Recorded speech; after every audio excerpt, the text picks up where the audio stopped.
Hey, what's going on, guys? Here today making a video. Haven't made a video in a while, but I'm here today reading the patch notes because 10 minutes ago, it is confirmed that we are getting the Reforge update today. So it's been speculated that we've been getting the Reforge update, but totally confirmed as of 10 minutes ago. So I want to go through the patch notes and see what is included in the new update and what has been taken away, what has been nerfed, all the new changes, and everything added. So for the Reforge update, apparently we're going to have weaker accessory reforges, which we've already been told, and weapon and armor is going to be increased already, so the damage that they do. And so basically what it's saying is it's saying people with all the talisman of the game will see an overall nerf to their damage and whatnot, but as they get the new items and stuff, that they will be back to doing the damage that they normally do. They're adding the new Reforge stones and the mythic rarity. So that's going to be actually really exciting to see. I want to see what's going to be the new mythic items and see what the Reforges will look like on that. I think it'll be pretty interesting. Then we're going to have universal Reforges can only be applied to accessories from now on. So basically what this here is saying about the universal Reforges is that basically they were annoyed, or mad actually, that mere accessories are as powerful as like pieces of armor and stuff.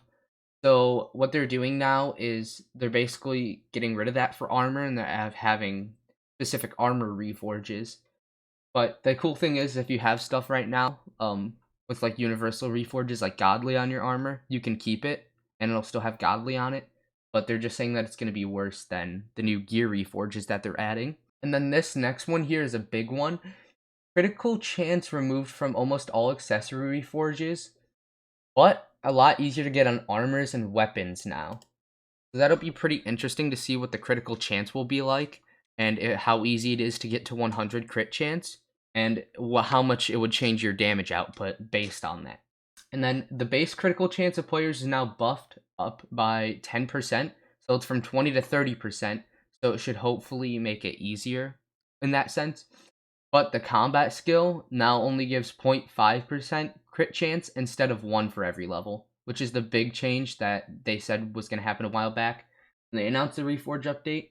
Okay, and so then also one of the other big additions that they said they were going to add to the Reforge update is build diversity, so it's easier to change your builds back and forth in between different builds. And so the weight of all Reforges is now the same, so there are no rare Reforge option anymore. If you want legendary in your sword now, the odds are simply 1 out of 9. And you can also reforge your entire accessory bag, which is definitely, it makes it a lot easier if you ever want to swap between builds, or if you need to reforge your accessories. Okay, and then here's the big thing. So for everyone who invested in Enchanted Obsidian before this update, you're probably going to make a lot of money if you haven't sold it already, because the price has doubled. It doubled from 3,000 to 6,000 to actually almost 7,000 per Enchanted Obsidian. But they now have the Reforge anvil. And so what it is you can do the advanced reforging directly from your private island. So I don't know how useful that'll actually be, but I mean, it'd be pretty cool to have it. I don't know if it's worth however much money it's going to take, because it's an Obsidian Collection 10. It'll probably take a lot of obsidian or something along the lines, and I don't know how worth it it'll be. But either way, it's a pretty nice item that they added. So if you want to reforge on your island for whatever reason. Okay, so then the next thing that is on here is healthier RNG. So basically what they're saying here is they're talking about the new Reforge stones that they're adding.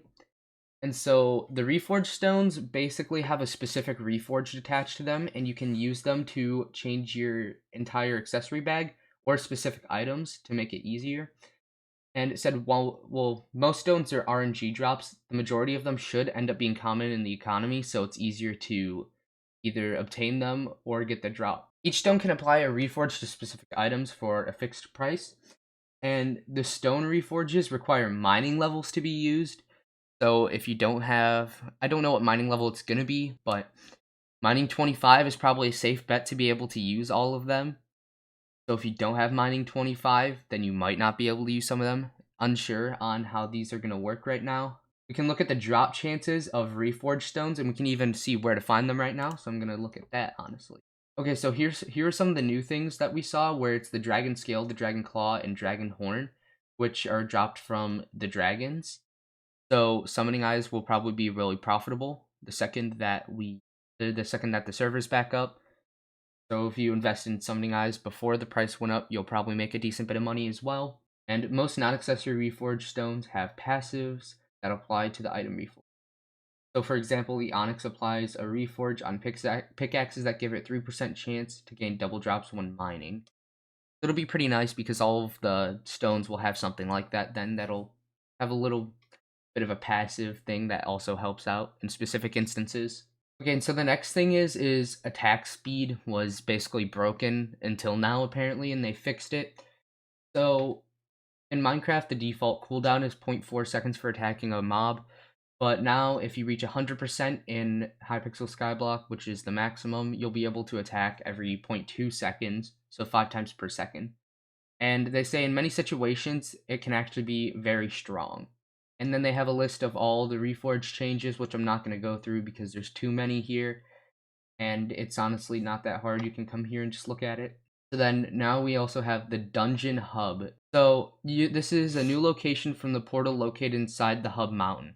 Yeah, it's a door in the Hub Mountain that has been unused until now, and apparently this is where the Dungeon Hub is going to be. The Dungeon Hub is a perfect place to look for dungeon teammates or hang out while waiting for your friends to get ready.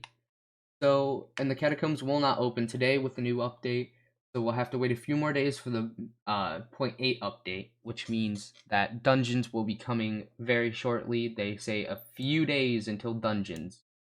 We'll see if that actually happens, and I did not mean to do that.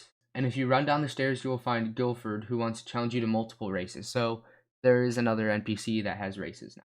And then now some general changes. So ability scaling, intelligence scaling is fixed. Every ability that deals damage will now deal increased damage based on your intelligence value. On top of that, we added internal scaling modifiers, which allows us to choose how fast or slow every item ability scales. Most items currently scale at a ratio of 1% extra damage per 1 intelligence. And then gear combat requirements. So a few mob drops in the game now have combat level requirements similar to Slayer items. So we can look at what has combat requirements. So AOTD has a requirement of combat level 18. The Ember Rod requires combat level 8. Ember Armor requires combat level 8. End Armor requires combat 12. And then, depending on the type of armor that you use, young, old, strong, whatever, and the new holy armors, you're going to need combat level 16. Superior armor, you need combat 20 at least. The obsidian chestplate requires level 14, and endstone bow requires level 15. And these last two don't really matter, but all this up here, definitely take into account there. That's definitely going to change up a lot of things for some people, because some people don't grind combat and they have items like this still. But yeah, just keep that in mind if you do have items like this and you don't meet the combat requirements, that you cannot use them. And they also might add more items that should have requirements in the future. So many dungeon monsters will have a cap system. So basically, above a certain damage, the extra damage is reduced by a large percent. And as a test, the Magma Boss will be using the system too. Any blow above 2,000 damage on the Magma Boss will deal 2,000 plus 10% of the extra damage. So basically, they're trying to limit the amount of damage and how fast you can actually kill bosses. So they fixed Fairy Souls, so every Fairy Soul in the game now has a hidden ID, which allows us to not only spawn Fairy Souls inside dungeons or move Fairy Souls around, but it also should fix players who have more Fairy Souls than they should. Okay, so people who have the Fairy Souls from the original park and the new park, which allows them to get 200 Fairy Souls and give them a lot more stats than they should have. So they can't have that anymore. So there's some new item balancing. The Reaper Scythe now spawns baby zombies to make them more discreet. The Yeti Sword is buffed by an extra 20 strength and its base ability damage. The Pigman's ability damage got buffed, but lowered its intelligence scaling. Buffed the AOTD's ability damage, but lowered its intelligence scaling. Buffed Frozen Scythe's ability damage, and also increased the intelligence scaling. So that's pretty cool. There's a lot of new buffs and changes. Nothing really got nerfed here, so pretty nice. And then changes to the aspect of the end. So they had to change how the ability works. And it is now unable to go through blocks even upward. This isn't going to be a popular change, but it had to be done. And then Dungeon Journals. The quest log menu now features a new sub-menu where you'll be able to read all the journal pages you can find in the catacombs. Alright, and that's basically it for all of the patch notes. A lot of new stuff, a lot of interesting stuff being added, and a lot new changes as well. But the main thing to look forward to, in my opinion, is for everyone who has been waiting for dungeons. They say you will only have to wait a few more days until the dungeons update. So we'll see if that actually holds true or not. And I really hope it does. Some new content, well, a lot of new content in the game to keep it rolling. At least for people who don't have MVP++ or YouTube rank like me.